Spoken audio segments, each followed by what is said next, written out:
Hey girls, it's Monday and I have absolutely no excuse for getting my video up this late today. So I actually had the day off and I thought that I would get my video made a lot sooner, but I didn't.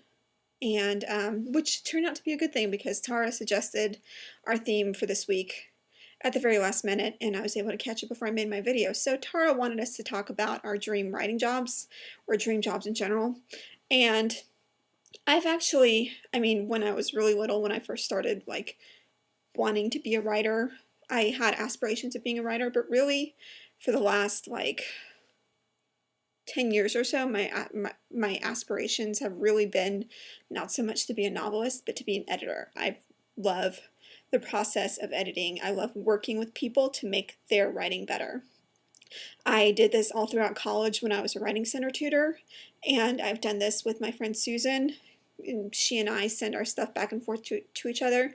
I love critiquing. I love helping someone else make what they're doing better. And it's a different kind of skill from creative writing, and I really enjoy that process. So my dream job that I would love to have would be to work for a publishing house in New York and be an editor, but that's really, at this point, that's really the kind of job where you need a lot of personal contacts to get your foot even in the door, and even when you do get it in the door, that kind of job really doesn't pay enough to make a living out of. So I would love to continue doing that freelance, but I don't think that I would want that to be my career at this point in my life. Tara, it was great to see all the visual representations of your writing crew. I understood more when I saw your video what Danielle maybe had in mind, but I didn't have any of that stuff, so I don't think that I would have been able to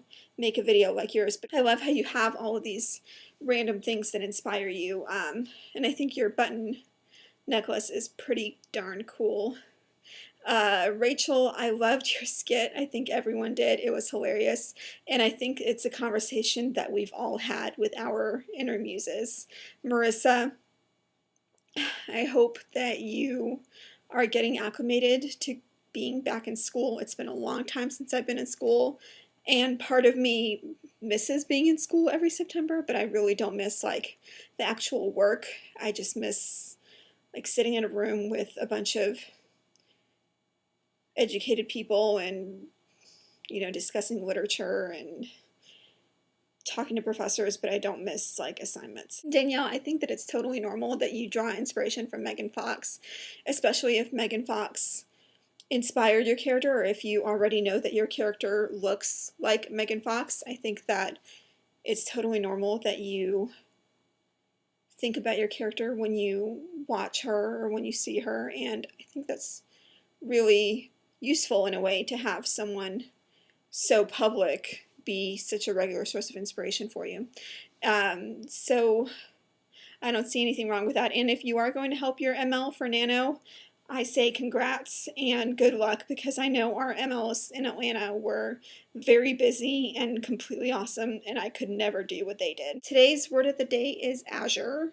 My question is, what is your favorite 90s song? And I ask this question because in Atlanta, in the radio scene lately, we've had this big wave of 90s music coming, because one of our pop stations does a 90s weekend every weekend that my friends and I are completely crazy about.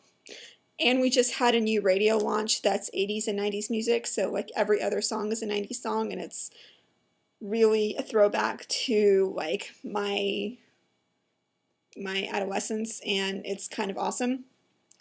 And I find myself when certain songs come on the radio now, I'm oh, and I'm psyched to hear them again after all this time. So if you had a 90s station playing, what would be the top 5 songs that you would have to play on your 90s station, your favorite 90s songs?